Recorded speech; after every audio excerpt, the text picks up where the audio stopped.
Queridas amigas y amigos, reciban un saludo muy especial. Soy el padre Andrés Felipe Jaramillo Gutiérrez, misionero javeriano de Yarumal, y estaré acompañándoles también en este curso, en este diplomado de introducción al Nuevo Testamento. Es muy importante, como ya lo hemos venido mirando en las anteriores clases, es muy importante ir conociendo el contexto histórico, ir conociendo también las realidades sociales, culturales, para poder adentrarnos a la experiencia de este testamento, de estos libros, que más que ser historias escritas nos van a llevar al encuentro con una persona, la persona de Jesús.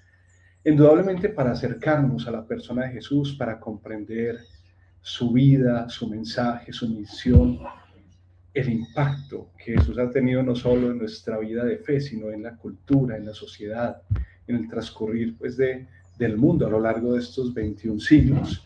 Pues es importante también conocer el contexto, la vida, la realidad social, cultural, los grupos entre los cuales vivió Jesús y desarrolló también su ministerio. En las anteriores clases habíamos visto un poco de la geografía bíblica, habíamos visto un poco del contexto histórico de Jesús y hemos empezado a dar también como un abrebocas acerca de las personas, la sociedad, las estructuras sociales y religiosas del tiempo de Jesús. Quisiera un poquito que nos detuviésemos nuevamente en repasar algo que ya habíamos visto con Luz María en la clase anterior, que es de estas estructuras socioreligiosas del pueblo de Israel en tiempos de Jesús. Vale la pena aclarar que en la sociedad mediterránea del siglo I, la persona no se entendía como una entidad autónoma o individual, sino como una diada, es decir, la identidad de la persona depende del grupo familiar, étnico y religioso al que pertenecía. El gran sociólogo y biblista Bruce Malina nos va a hablar pues de esta realidad y lo veíamos ya en la clase anterior, pues cómo los roles del rey, del profeta, del sacerdote y del maestro no eran simplemente profesiones, sino estatus adscritos que daban también honor a un grupo específico. Y decíamos que Jesús, al asumir en cierta manera los 4 roles, va a subvertir el sistema de patronazgo, de purezas del tiempo propio de la sociedad mediterránea del siglo I, y va a mostrarnos también como una nueva perspectiva. Yo les invito a que nuevamente demos una rápida mirada pues a estas estructuras de el rey, el profeta, el sacerdote y el maestro junto con sus discípulos pues en tiempo de Jesús. Yo creo que convendría decirlo sin rodeos que el pueblo de Israel pues no es solo un pueblo o una nación, sino un sistema de mediación, ¿cierto? En donde todo, la política, el culto, la ley, todo está atravesado por la relación con Dios. Entonces miramos rápidamente estas figuras. Ya la habíamos tomado en la clase pasada, pero qué bueno volver a pasar por ellas. La primera figura que nos va a aparecer pues está la figura del rey, en hebreo el Melech.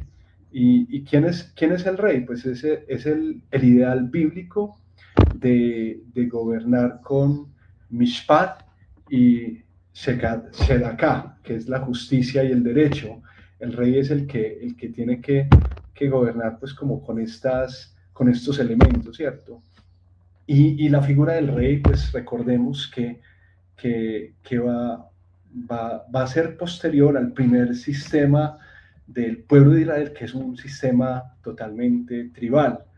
Israel pasa de una sociedad segmentaria, una sociedad tribal con jueces carismáticos, recordemos las figuras de Gedeón, de Débora, de Sansón.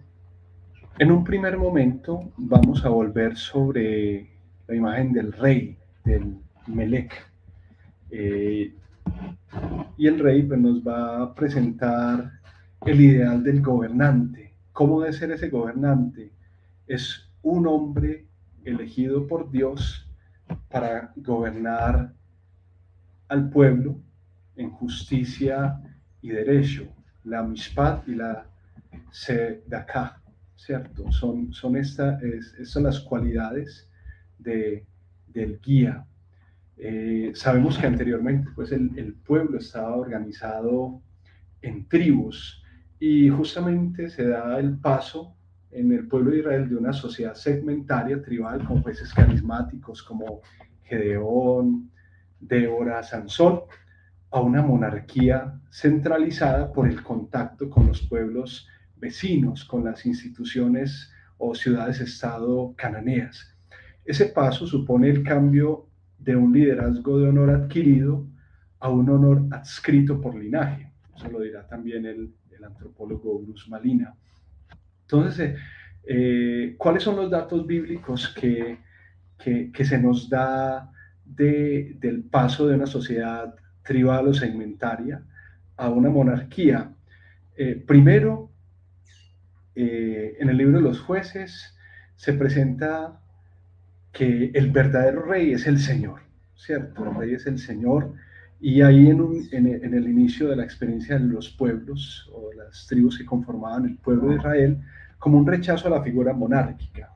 El libro de jueces, en el capítulo 8, versículos 22 al 23, nos dirá que el verdadero rey, el que reinará sobre ustedes, será el Señor. Luego, cuando se da este paso, pues se presenta la promesa davídica. David se convierte en el prototipo del monarca. Mantendré después de ti el linaje salido de tus entrañas y consolidaré tu reino. El acceso a la monarquía, ¿cómo se da? Pues se da por descendencia davídica. Tiene que ser un descendiente del rey David. La sede, y eso será también desde el rey David, pues será Jerusalén, la ciudad de la paz, será el, el prototipo de la ciudad-estado desde la cual el monarca gobernará. Y obviamente de esta figura del rey, pues también proviene un título cristológico. ¿Cómo se llama muchas veces a Jesús en el Nuevo Testamento? El Hijo de David. Por eso Él es el Christos, el Cristo, el ungido. Pero la realeza de Jesús no se basa en patronazgo político, no se basa en el poder militar, sino en el servicio. Por eso otro autor que ha estudiado mucho la sociología bíblica, Antonio Piñero, llamará el mesianismo de Jesús un mesianismo invertido, porque nos presentará la figura de Jesús como el rey crucificado. Otra estructura socioreligiosa, pues que ya se había mencionado, es la del Naví, la del profeta, y la función del profeta no es anunciar o adivinar el futuro, sino proclamar la palabra, el dabar del Señor, de Adonai, llamando a la alianza, pregonar la palabra de Dios. Entonces, sociológicamente hablando, el profeta es como el punto de quiebre entre Dios, que era considerado como patrón, y el pueblo como cliente. Es decir, el profeta se convierte también en el vehículo a través del cual Dios va estableciendo una relación con su pueblo. Y la legitimidad del Naví, del profeta, no proviene ni del linaje ni del templo, sino que es una vocación directa, es un llamado. Por eso Bruce Malina también hablará de que el profeta es una figura liminal, es decir, es una figura que se encuentra en la periferia, va a ser un signo de contradicción, no pertenece como a la élite, sino que por el contrario será como la conciencia del pueblo. Entonces, primero, el profeta es llamado por Dios, es vocación. Vamos a ver en el Antiguo Testamento vocaciones como la de Isaías, la de Jeremías. Eh, es este profeta el que va a recibir un llamado directo de Dios.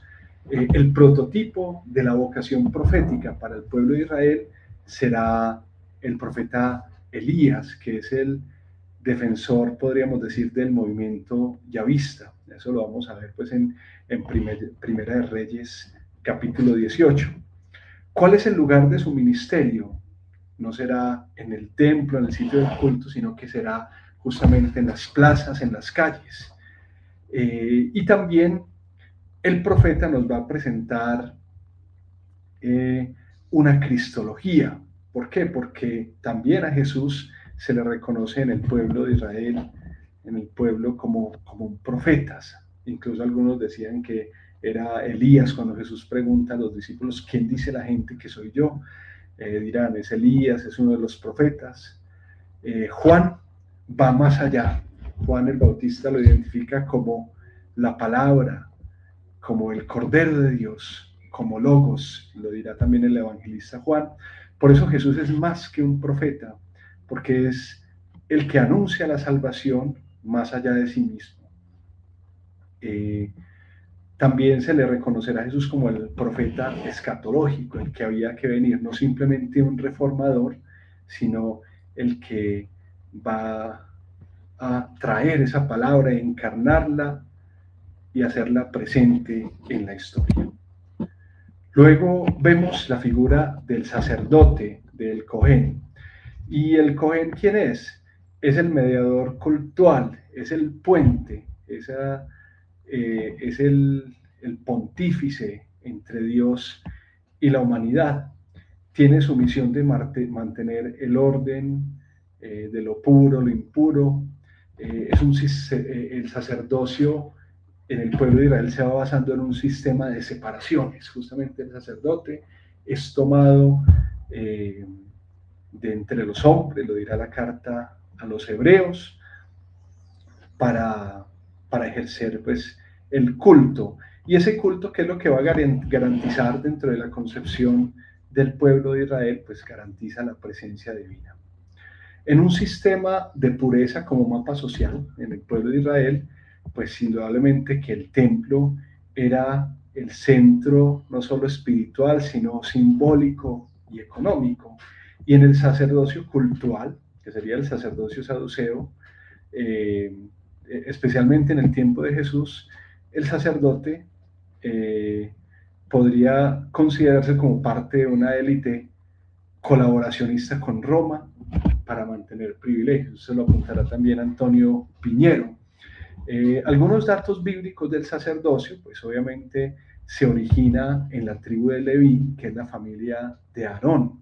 Entonces el prototipo del sacerdote será Aarón. El lugar pues del sacerdocio pues será el lugar del culto, el templo de Jerusalén. Se llega a ser también por descendencia como parte de esta familia. Gente que no era de esta familia pues no podía pertenecer al linaje sacerdotal. En la persona de Jesús y mirando pues también la dimensión cristológica, obviamente se da una transformación y es lo que expresará principalmente la carta a los hebreos. Jesús no pertenece a la tribu de Leví, sabemos que por tradición, por cultura, Jesús era hijo de la tribu de Judá. Pero la carta a los hebreos presenta a Jesús como el sumo sacerdote por excelencia, no de acuerdo al prototipo del sacerdocio judío que era Aarón, sino al sacerdocio del orden de Melquisedec. Y ese sacerdocio se consuma en el sacrificio en la cruz, que suprime todo el sistema de sacrificios repetidos, porque es un sacrificio una vez y para siempre, donde Jesucristo es sacerdote, víctima y altar. Eso lo presentará la carta a los hebreos, especialmente en el capítulo 9. Luego tenemos otra institución, particularmente otra estructura socio-religiosa, que es la figura del maestro, del rabí. ¿Y cuál es la función del rabí? Pues es conocer, interpretar y transmitir la palabra de Dios contenida pues en la Torá, en los profetas y en los otros escritos. Son los rabí, los maestros, los que enseñan, explican y actualizan la ley.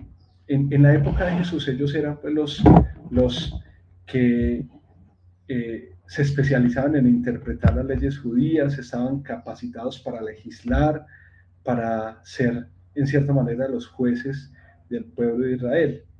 Eh, Sociológicamente hablando, podemos decir que el escriba era un letrado también, quizás muchas veces, al servicio de, de la élite.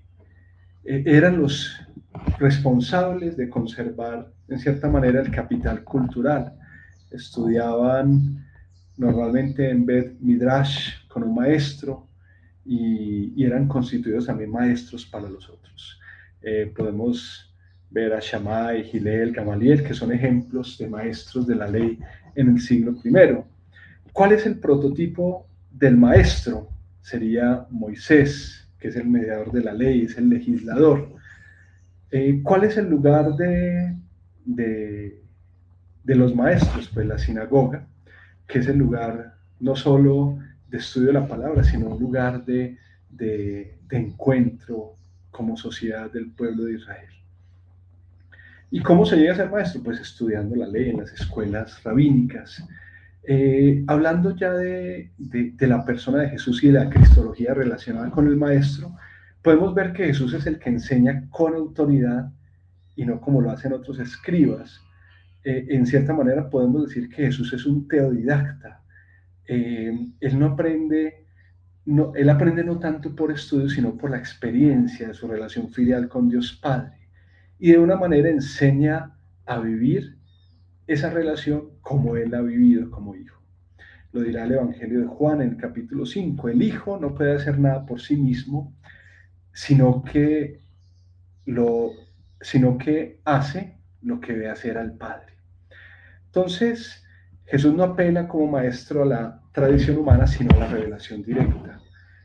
Podemos decir, como síntesis teológica, que todos estos cuatro ministerios, rey, profeta, sacerdote, maestro, convergen en la persona de Cristo, porque Él es el rey siervo, Él es el profeta escatológico, Él es el sacerdote víctima y altar, y Él es el maestro que transmite no solo una doctrina, sino la sabiduría.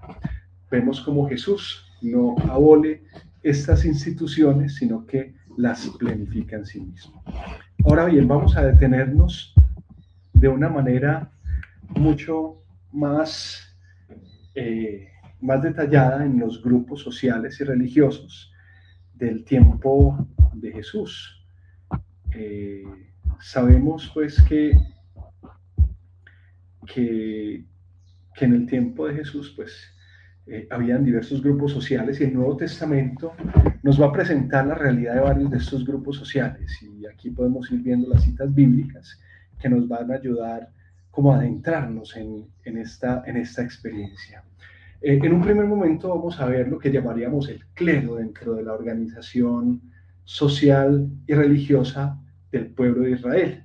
Y dentro de esta experiencia del clero, ya habíamos hablado de los sacerdotes, de los levitas, pues vamos a hacer como unas distinciones que nos pueden ayudar también a comprender pues esta realidad. Primero vamos a ver la figura del sumo sacerdote, que era la figura más importante de la organización social, especialmente desde el tiempo en el que había desaparecido la monarquía. Sabemos pues que en el tiempo de Jesús el pueblo de Israel ya se encontraba bajo la dominación romana y habían tetrarcas, habían principados, pero la figura de la monarquía como figura unificadora pues ya había desaparecido. Entonces es ahí donde el cargo del sumo sacerdote pues va a adquirir un papel fundamental y predominante en la experiencia socio-religiosa del pueblo de Israel. En un principio, el cargo de sumo sacerdote había sido hereditario, particularmente desde los tiempos de la dinastía davídica, del rey David, Salomón, y eran de la familia de Sadoc, por eso se habla después de los saduceos.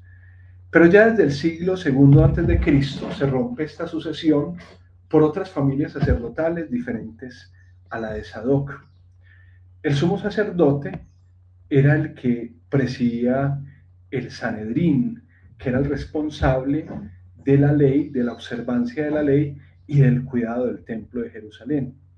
Y era el sumo sacerdote el único que tenía derecho a entrar una vez al año en la Santa Santorum, o el Santo Santorum, que es el lugar más sagrado donde se guardaba el Arca de la Alianza, y eso lo hacía el día de la expiación. En el capítulo 18 del Evangelio de Juan, particularmente en el relato de la pasión, pues se va a mencionar al sumo sacerdote que juzgaba a Jesús en ese momento, que en ese año se llamaba Caifás. Dentro del que lo vemos también la figura de sacerdotes dirigentes, que podríamos decir eran los jefes del templo, eran los guardianes, los tesoreros y los que ocupaban los altos cargos administrativos. También en este capítulo 18 de Juan se habla de un sacerdote dirigente que estaba juzgando a Jesús, que era Anás, el suegro de Caifás, por poner un ejemplo. Luego tenemos la figura de los sacerdotes simples, de los simples sacerdotes que eran descendientes de Aarón, eran los que se turnaban en el servicio del culto del templo por 24 semanas. Cada sacerdote actuaba 2 semanas al año. La mayoría de estos sacerdotes no vivían en Jerusalén, sino que vivían en diferentes pueblos y tenían que dedicarse a otros oficios para poder conseguir su sustento y alimentarse. Particularmente en el capítulo 1 del Evangelio de Lucas, versículos 5 al 15, se nos va a hablar de la figura del sacerdote Zacarías, esposo de Isabel y padre de Juan el Bautista. Justamente cuando se nos habla del relato de la anunciación del nacimiento de Juan el Bautista, se nos presenta a la figura de Zacarías, que se encontraba en el templo ejerciendo su oficio sagrado delante de Dios. Y un cuarto grupo dentro del clero serían los levitas, de los miembros de la familia de Leví, eran lo que llamaríamos el bajo clero, que pertenecían a esta tribu. Eran más funciones de carácter subalterno, es decir, se encargaban de la limpieza del templo, la vigilancia, la preparación de los sacrificios. Particularmente el libro de los Números, capítulo 8, versículos 5 y 6, nos va a hablar también de la consagración a Dios de estos levitas. Luego nos vamos a detener también en el grupo de la aristocracia del tiempo de Jesús. En un primer momento vamos a ver pues, el grupo de ancianos, de los presbíteros o los sabios.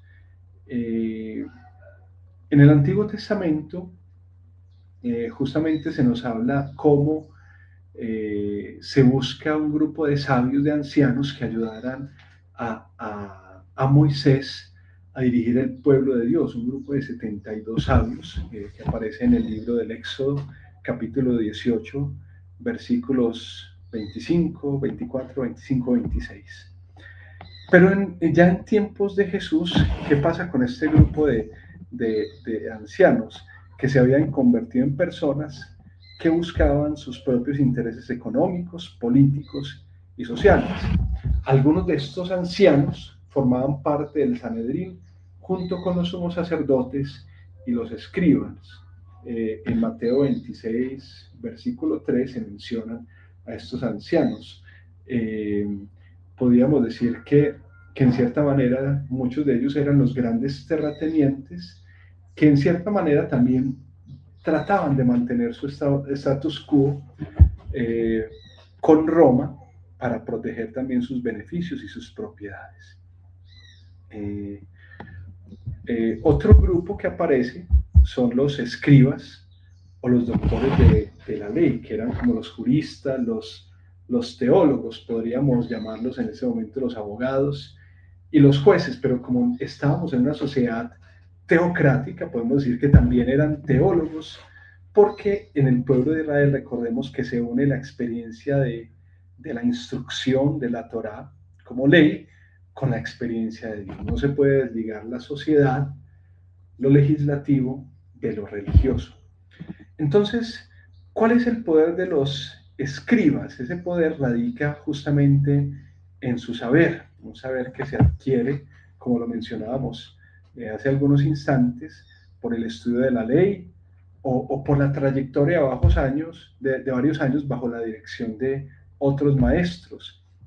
Y ellos podían adquirir este título de doctor ordenado con derecho a ejercer como juez y los llamaban rabí. Lo habíamos escuchado hace unos momentos. Les mencionaba nombres de Gilel, de Gamaliel, Shammai en épocas de Jesús como modelos de, de escribas o doctores de la ley.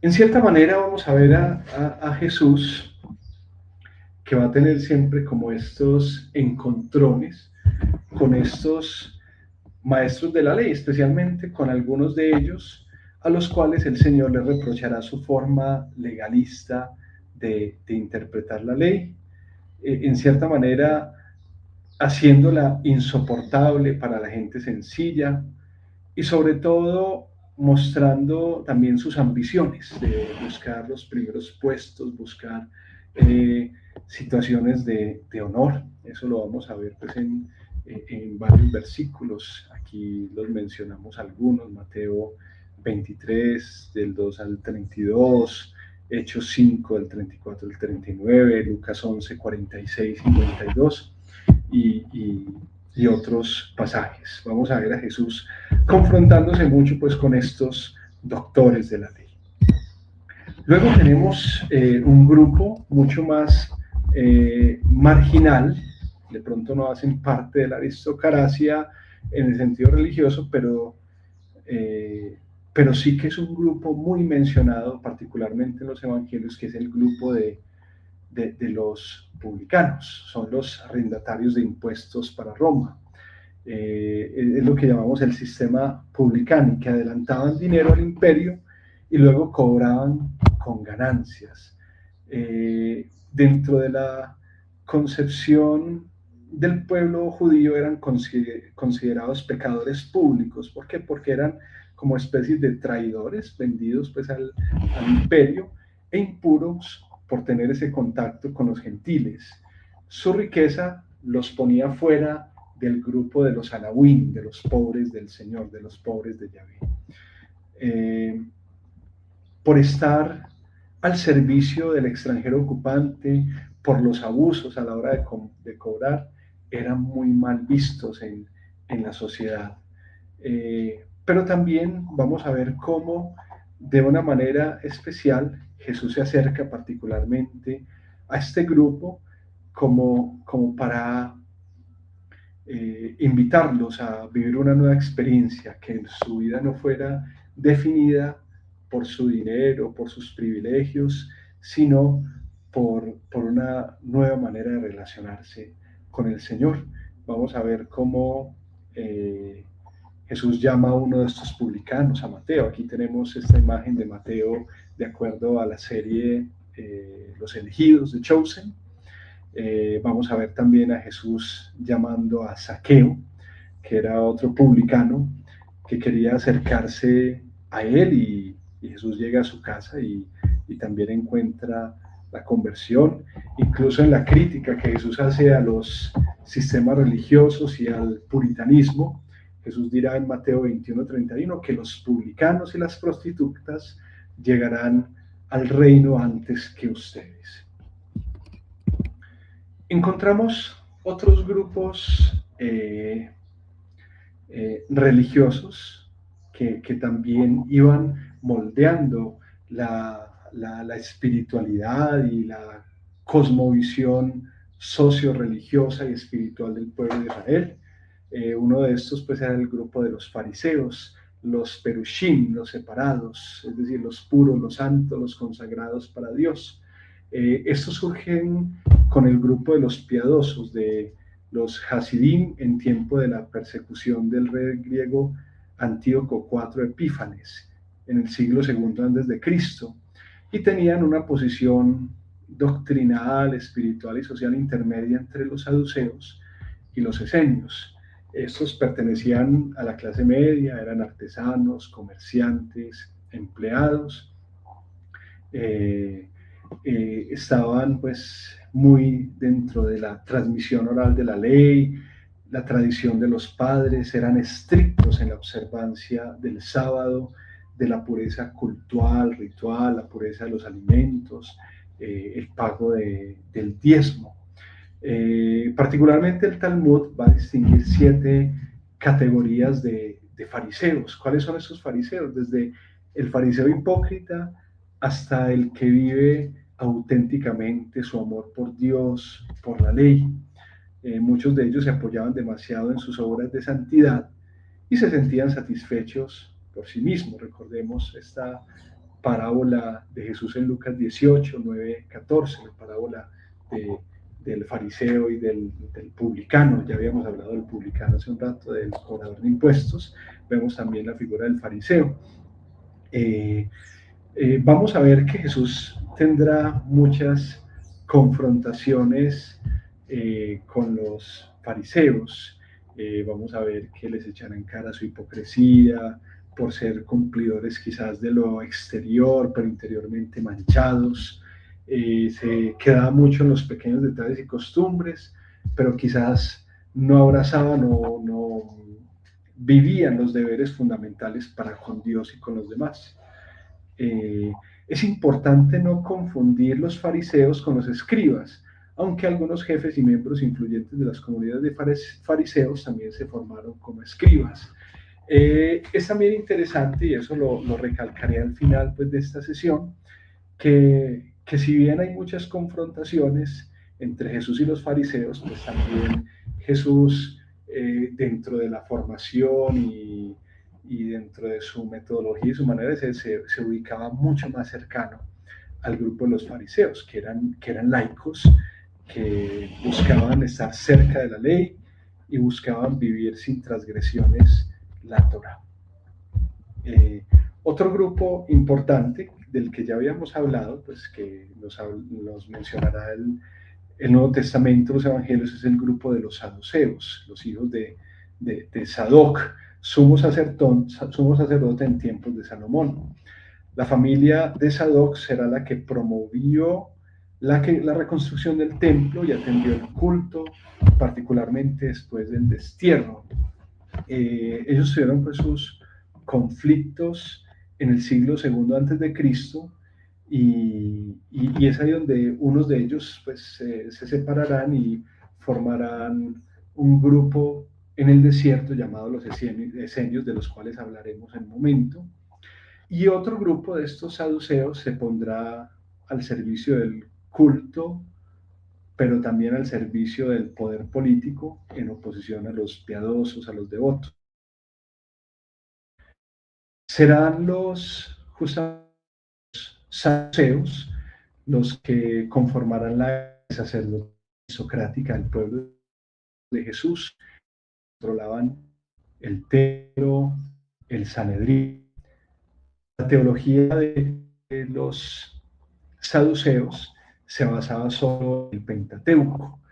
Recordemos, como lo presentará tanto el Evangelio de Marcos en el capítulo 12, versículos 18 al 27, como Hechos de los Apóstoles en el capítulo 3, versículo 8, que ellos en su teología niegan la resurrección, niegan la existencia de ángeles, de espíritus.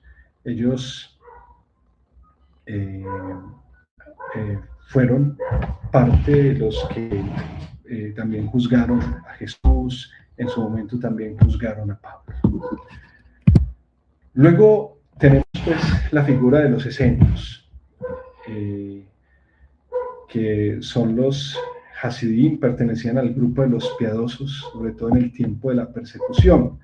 Ellos rompieron radicalmente con el templo, lo que llamarían el templo impío de los asmoneos, y se retiraron al desierto, adoptando un estilo de vida muy similar al estilo de vida monacal de nuestros tiempos, del cristianismo. Muy probablemente este grupo de esenios era a su vez parte de un grupo de sacerdotes, los saducitas, que rompieron relaciones con el sumo sacerdote por pertenecer, lo decíamos, a la familia de los asmoneos, quienes llegaron a realizar un culto irregular e impío.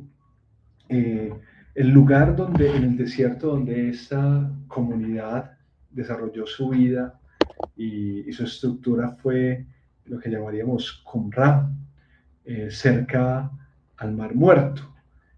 ¿Cómo era esta vida monástica de los esenios?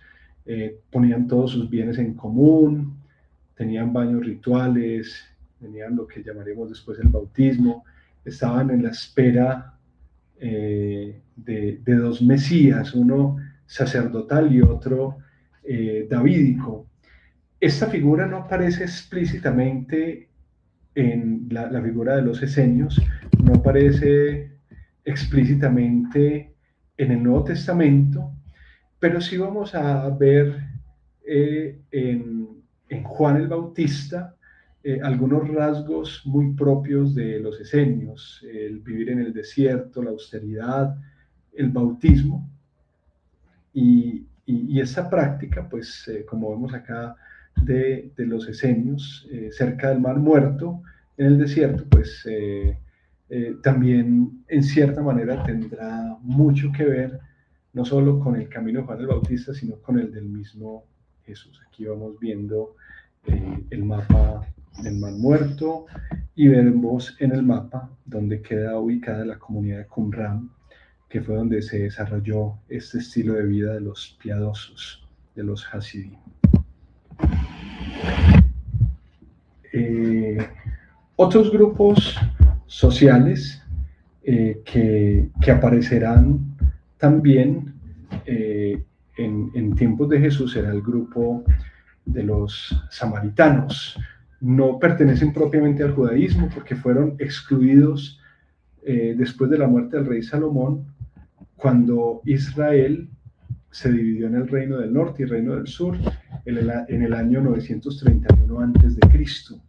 En un primer momento, estos samaritanos se independizaron del reinado de los descendientes del rey David y conformaron un pueblo diferente.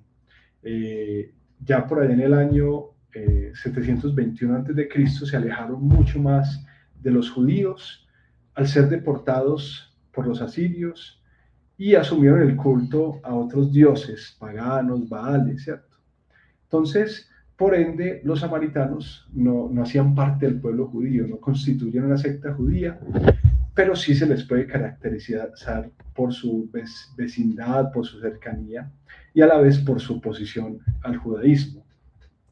¿Cómo son estos samaritanos? Los samaritanos son hombres de la ley, representados también por los 5 libros del Pentateuco, pero ellos rechazaban los demás libros del Antiguo Testamento, no aceptaban el mensaje de los naví, de los profetas, y sobre todo se niegan, no dirá el Evangelio, a reconocer en un principio a Jerusalén, se niega a reconocer a Jerusalén como el centro religioso y cultural.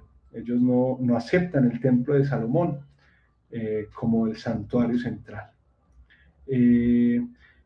Por tanto, los judíos consideraban a los samaritanos como ¿qué? Como Am Haaretz, que significa pueblo de la tierra de los impuros. Pero Jesús va a romper con esta barrera cultural que existía entre judíos y samaritanos. Vamos a ver como dos espacios, el diálogo de Jesús con la mujer samaritana, que lo presenta el Evangelio de Juan, capítulo 4, y también vamos a ver al samaritano como prototipo de proximidad, de hermandad, en la parábola del buen samaritano en Lucas 10, 25 al 37. Por último, vamos a detenernos en el grupo de los celotas. Los celotas, ¿quiénes son? Los celosos, que surgen desde el tiempo de los macabeos, sienten celo por la ley y son los que quieren mantener también la alianza. Ellos dirigieron, se trata de un grupo ya mucho más armado, Ellos dirigen la resistencia armada contra los griegos en el siglo II antes de Cristo. Podemos describirlos como rigoristas, violentos, usan armas, ejecutan sin piedad a quienes consideran infieles a la ley de Moisés. En tiempos de Jesús mataban a traición a los judíos apóstatas, a los romanos y a todos los colaboradores de Roma. Era como una especie de guerrilla de ese tiempo. Son muy quisquillosos con la santidad del templo y el respeto a la ley, seguros de que Dios está con ellos. Estos personajes son reconocidos en la historia porque se sublevaron con el Imperio Romano en el año 70 después de Cristo y en el año 135 después de Cristo. En cierta manera condujeron a Israel a la destrucción como país y a desaparecer del mapa como nación por su revoltura. En Lucas capítulo 6, versículo 15, se menciona entre los 12 discípulos de Jesús a Simón llamado Zelota, el Celote. Algunos dicen que pertenecía a este grupo. Más allá no observamos más menciones de ellos en el Evangelio, quizás personajes como Barrabás podrían haber pertenecido a este grupo de los celotes. Digamos, para concluir esta sesión, podríamos tener unas claves para una comunicación actual de estos grupos que hacían parte de la sociedad del tiempo de Jesús. Una de estas claves que es muy importante para nosotros es, primero, evitar caricaturas, ¿cierto? A veces nosotros en nuestro argot y para nosotros que estamos acercándonos a un estudio mucho más profundo del Nuevo Testamento, pues es importante hacer las aclaraciones. Por ejemplo, cuando hablamos del fariseo, que decimos no seas fariseo, no seas esto, recordemos que no todos los fariseos eran hipócritas, ni todos los saduceos corruptos, como en tiempo de Jesús y como en la sociedad, pues eran grupos complejos y había gente que indudablemente vivía honestamente su fe. Les decía que el mismo Jesús era muy cercano a la experiencia del fariseísmo. Jesús mismo pudo haber sido, en su manera de ser, rabí, maestro de la ley, muy cercano al fariseísmo. Otra cosa, podemos decir que Jesús no se casa con ninguno de estos partidos, él no funda un partido, pero sí podemos ir viendo cómo él va tomando quizás los mejores elementos de los grupos de la sociedad de su tiempo. Va a tomar el celo religioso no violento de los celotas, la fidelidad a la ley de los fariseos, la vivencia cultural real, verdadera del sacerdote, pero lo va a hacer sin violencia, sin legalismos, sin exclusiones. Podemos hacer también una lectura de la sociedad de Jesús desde los pobres. Bruce Malina, este sociólogo del Nuevo Testamento, insiste que el 90% de la población de Jesús se dedicaba a labores agrícolas, eran campesinos.